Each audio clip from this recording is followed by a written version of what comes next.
क्षमता पर आधारित है जिसे न्याय द्वारा संरक्षित किया जाता है। ये सब स्वतंत्रता की वातावरण में ही संभव हो पाता है।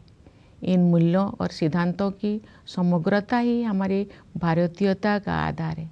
Doctor B R. अम्बेडकर के प्रबुद्ध मार्गदर्शन में प्रवाहित इन मूलभूत जीवन मूल्यों और सिद्धांतों में रची बसी संविधान की भावधारा ने सभी प्रकार के भेदभाव को समाप्त करने के लिए सामाजिक न्याय के मार्ग पर हमें अडिग बनाए रखा है। मैं ये उल्लेख करना चाहूँगी कि सामाजिक न्याय के लिए अनवरत युद्धरत रहे श्री कर्पूरी ठाकुर जी की जन्म शताब्दी का उत्सव काल ही संपन्न हुआ है। कर्पूरी जी पिछड़े वर्गों के सबसे महान पक्षकारों में से एक थे, जिन्होंने अपना सारा जीवन उनके कल्याण के लिए समर्पित कर दिया था। उनका जीवन एक संदेश था। अपने योगदान से सार्वजनिक जीवन को समृद्ध बनाने के लिए मैं कर्पूरी जी को अपनी श्रद्धांजलि अर्पित करती हूँ। हमारे गणतंत्र की मूल भावना से एकजुट होकर 140 करोड़ से अधिक भारतवासी एक कुटुंब के रूप में रहते हैं। दुनिया के सबसे बड़े इस कुटुंब के लिए सह अस्तित्व की भावना भूगोल द्वारा थोपा गया बोझ नहीं है, बल्कि सामूहिक उल्लास का सहज स्रोत है, जो हमारे गणतंत्र दिवस के उत्सव में अभिव्यक्त होता है। इस सप्ताह के आरंभ में हम सबने अयोध्या में प्रभु श्री राम के जन्म स्थान पर निर्मित भव्य मंदिर में स्थापित मूर्ति की प्राण प्रतिष्ठा का ऐतिहासिक समारोह देखा। भविष्य में जब इस घटना को व्यापक परिप्रेक्ष्य में देखा जाएगा, तब इतिहासकार भारत द्वारा अपने सभ्यतागत विरासत की निरंतर खोज में युगांतकारी आयोजन के रूप में इसका विवेचन करेंगे। उचित न्यायिक प्रक्रिया और देश के उच्चतम न्यायालय के निर्णय के बाद मंदिर का निर्माण कार्य आरंभ हुआ। अब ये एक भव्य संरचना के रूप में शोभायमान है। ये मंदिर न केवल जन जन की आस्था को व्यक्त करता है, बल्कि न्यायिक प्रक्रिया में हमारे देशवासियों की अगाध आस्था का प्रमाण भी है। प्यारे देशवासियों, हमारे राष्ट्रीय त्यौहार ऐसे महत्वपूर्ण अवसर होते हैं जब हम अतीत पर भी दृष्टिपात करते हैं और भविष्य की ओर भी देखते हैं। पिछले गणतंत्र दिवस के बाद के एक वर्ष पर नज़र डालें तो हमें बहुत प्रसन्नता होती है। भारत की अध्यक्षता में दिल्ली में G20 शिखर सम्मेलन का सफल आयोजन एक अभूतपूर्व उपलब्धि थी। G20 से जुड़े आयोजनों में जन सामान्यों की भागीदारी विशेष रूप से उल्लेखनीय है। इन आयोजनों में विचारों और सुझावों का प्रभाव ऊपर से नीचे की ओर नहीं, बल्कि नीचे से ऊपर की ओर था। उस भव्य आयोजन से ये सीख भी मिली है कि सामान्य नागरिकों को भी ऐसे गहन तथा अंतर्राष्ट्रीय महत्व के मुद्दे में भागीदार बनाया जा सकता है, जिसका प्रभाव अंततः उनके अपने भविष्य पर पड़ता है। G20 शिखर सम्मेलन के माध्यम से ग्लोबल साउथ की आवाज़ के रूप में भारत के अभ्युदय को भी बढ़ावा मिला, जिससे अंतर्राष्ट्रीय संवाद की प्रक्रिया में एक आवश्यक तत्व का समावेश हुआ। जब संसद ने ऐतिहासिक महिला आरक्षण विधेयक पारित किया, तो हमारा देश स्त्री पुरुष समानता के आदर्शों की ओर आगे बढ़ा। मेरा मानना है कि नारी शक्ति बंधन अधिनियम महिला सशक्तिकरण का एक क्रांतिकारी माध्यम सिद्ध होगा। इससे हमारे शासन की प्रक्रियाओं को बेहतर बनाने में भी बहुत सहायता मिलेगी। जब सामूहिक महत्व के मुद्दों पर महिलाओं की भागीदारी बढ़ेगी, तो हमारी प्रशासनिक प्राथमिकताओं का जनता की आवश्यकताओं के साथ बेहतर सामंजस्य बनेगा। इसी अवधि में भारत चंद्रमा के दक्षिणी ध्रुव के क्षेत्र पर उतरने वाला पहले देश बना। चंद्रयान-3 के बाद इसरो ने एक सौर मिशन भी शुरू किया। हाल ही में आदित्य L1 के सफलतापूर्वक हेलो ऑर्बिट में स्थापित किया गया है। भारत ने अपने पहले एक्सरे पोलरीमीटर सैटेलाइट, जिसे एक्सपोसेट कहा जाता है, के प्रक्षेपण के साथ नए साल की शुरुआत की है। ये सैटेलाइट अंतरिक्ष ब्लैक होल जैसे रहस्यों का अध्ययन करेगा। वर्ष 2024 के दौरान अन्य कोई अंतरिक्ष अभियानों की योजना बनाए गए हैं। ये प्रसन्नता के विषय है कि भारत की अंतरिक्ष यात्रा में अनेक नई उपलब्धियां हासिल की जाने वाले हैं। हमारे प्रथम मानव अंतरिक्ष उड़ान कार्यक्रम गगनयान मिशन की तैयारी सुचारू रूप से आगे बढ़ रही है। हमें अपने वैज्ञानिकों और प्रौद्योगिकी विशेषज्ञों पर सदैव गर्व रहा है, लेकिन अब ये पहले से कहीं अधिक ऊंचे लक्ष्य तय कर रहे हैं और उनके अनुरूप परिणाम भी हासिल कर रहे हैं। भारत के अंतरिक्ष कार्यक्रम का उद्देश्य संपूर्ण मानवता के कल्याण के लिए विज्ञान और प्रौद्योगिकी की भूमिका को और अधिक विस्तार तथा गहराई प्रदान करना है। इसरो के कार्यक्रम के प्रति देशवासियों में जो उत्साह दिखाई देता है, उससे नई आशाओं का संचार हो रहा है। अंतरिक्ष विज्ञान के क्षेत्र में नई उपलब्धियों ने युवा पीढ़ी की कल्पना शक्ति को नई पंख दिए हैं। मुझे विश्वास है कि हमारे बच्चों और युवाओं में बड़े पैमाने पर विज्ञान के प्रति रुझान बढ़ेगा तथा उनमें वैज्ञानिक दृष्टिकोण विकसित होगा। अंतरिक्ष विज्ञान की इन उपलब्धियों से युवाओं, विशेषकर युवा महिलाओं को ये प्रेरणा मिलेगी कि वे विज्ञान और प्रौद्योगिकी को अपना कार्य क्षेत्र बनाएं। मेरे प्यारे देशवासियों, आज का भारत आत्मविश्वास के साथ आगे बढ़ रहा है। सुदृढ़ और स्वस्थ अर्थव्यवस्था इस आत्मविश्वास का कारण भी है और परिणाम भी। हाल के वर्षों में सकल घरेलू उत्पाद की हमारी वृद्धि दर प्रमुख अर्थव्यवस्थाओं में सबसे अधिक रही है। ठोस आकलन के आधार पर हमें पूरा विश्वास है कि ये असाधारण प्रदर्शन वर्ष 2024 और उसके बाद भी जारी रहेगा।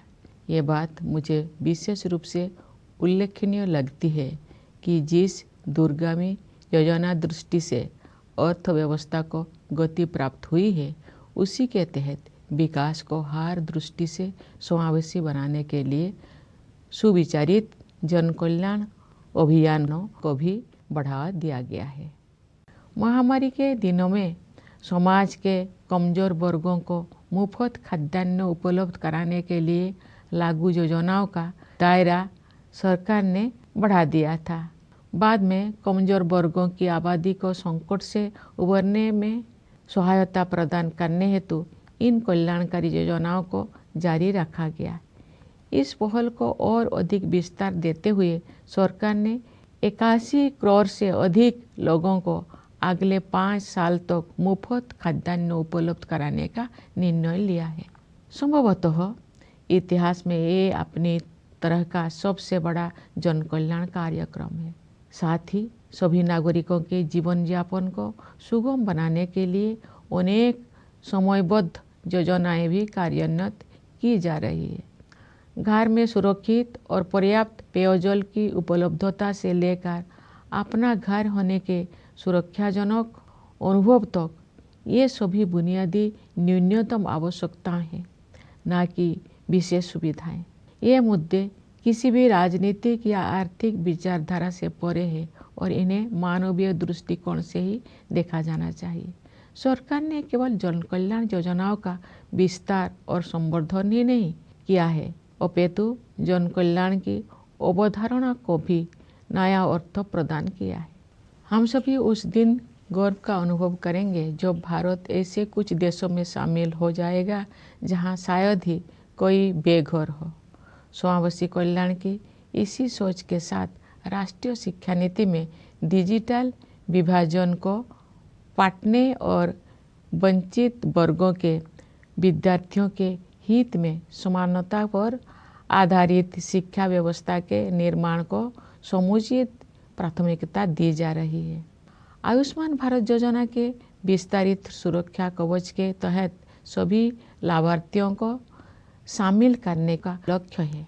इस संरक्षण से गरीब और कमज़ोर वर्गों के लोगों में एक बहुत बड़ा विश्वास जगा है। हमारे खिलाड़ियों ने अंतर्राष्ट्रीय मंच पर भारत का मान बढ़ाया है।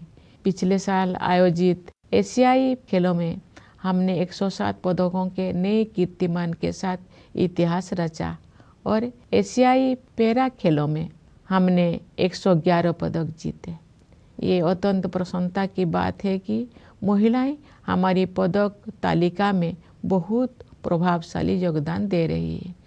हमारे श्रेष्ठ खिलाड़ियों की सफलता से बच्चों को विभिन्न खेलों में भाग लेने के लिए प्रेरणा मिली है, जिससे उनका आत्मविश्वास बहुत बढ़ा है। मुझे विश्वास है कि नई आत्मविश्वास से भरपूर हमारे खिलाड़ी आगामी पेरिस ओलंपिक में और भी अच्छा प्रदर्शन करेंगे। प्यारे देशवासियों, हाल के दौर में विश्व में अनेक स्थलों पर लड़ाइयाँ हो रही है और दुनिया के बहुत से हिस्से हिंसा से पीड़ित है। जब दो परस्पर विरोधी पक्षों में से प्रत्येक मानता है कि केवल उसी की बात सही है और दूसरे की बात गलत है, तो ऐसी स्थिति में समाधानपरक तर्क के आधार पर ही आगे बढ़ना चाहिए। दुर्भाग्य से तर्क के स्थान पर आपसी भय और पूर्वाग्रह ने भावावेश को बढ़ावा दिया है, जिसके कारण अनवरत हिंसा हो रही है। बड़ी पैमाने पर मानवीय त्रासदियों की अनेक दुखद घटनाएं हुई है और हम सब इस मानवीय पीड़ा से अत्यंत व्यथित है। ऐसी परिस्थिति में हमें भगवान बुद्ध के सारगर्भित शब्दों का स्मरण होता है। नहीं बेरेन वेरानी समन्तिद कुदाचनम अबेरेन च समन्ति एसो धम सनंतन। इसका भावार्थ है, यहाँ कभी भी शत्रुता को शत्रुता के माध्यम से शांत नहीं किया जाता है, बल्कि अशत्रुता के माध्यम से शांत किया जाता है। यही शाश्वत नियम है। वर्धमान महावीर और सम्राट अशोक से लेकर राष्ट्रपिता महात्मा गांधी तक भारत ने सदैव एक उदाहरण प्रस्तुत किया है कि अहिंसा केवल एक आदर्श मात्र नहीं है जिसे हासिल करना कठिन है, बल्कि ये एक स्पष्ट संभावना है। यही नहीं, अपितु अनेक लोगों के लिए ये एक जीवंत यथार्थ है। हम आशा करते हैं कि संघर्ष में उलझे क्षेत्रों में उन संघर्षों को सुलझाने तथा शांति स्थापित करने के मार्ग खोज लिए जाएंगे। वैश्विक पर्यावरण संकट से उबरने में भी भारत का प्राचीन ज्ञान विश्व समुदाय का मार्गदर्शन कर सकता है।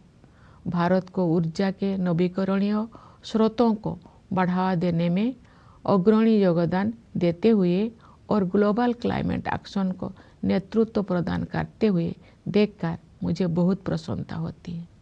भारत ने पर्यावरण के प्रति सचेत जीवन शैली अपनाने के लिए लाइव मूवमेंट शुरू किया है। हमारे देश में जलवायु परिवर्तन के मुद्दे का सामना करने में व्यक्तिगत व्यवहार परिवर्तन को प्राथमिकता दी जा रही है तथा विश्व समुदाय द्वारा इसकी सराहना की जा रही है। हर स्थान के निवासी अपनी जीवन शैली को प्रकृति के अनुरूप ढालकर अपना योगदान दे सकते हैं और उन्हें ऐसा करने ही चाहिए।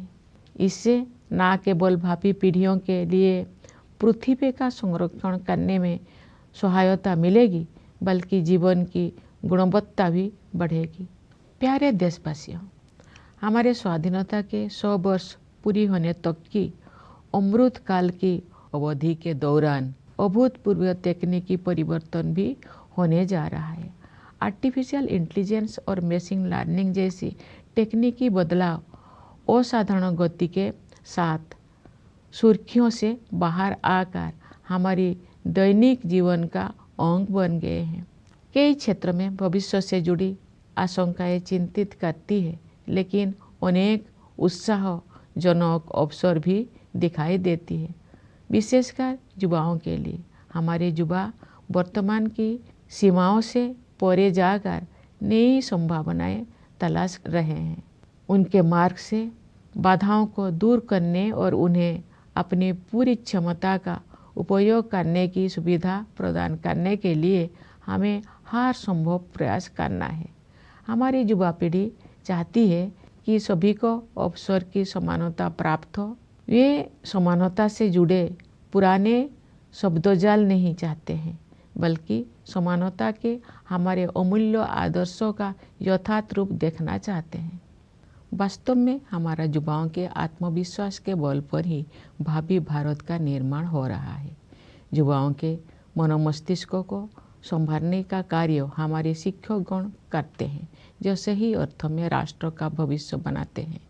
मैं अपने उन किसानों और मजदूर भाई बहनों के प्रति आभार व्यक्त करती हूँ जो चुपचाप मेहनत करते हैं तथा देश के भविष्य को बेहतर बनाने में बहुत बड़ा योगदान देते हैं।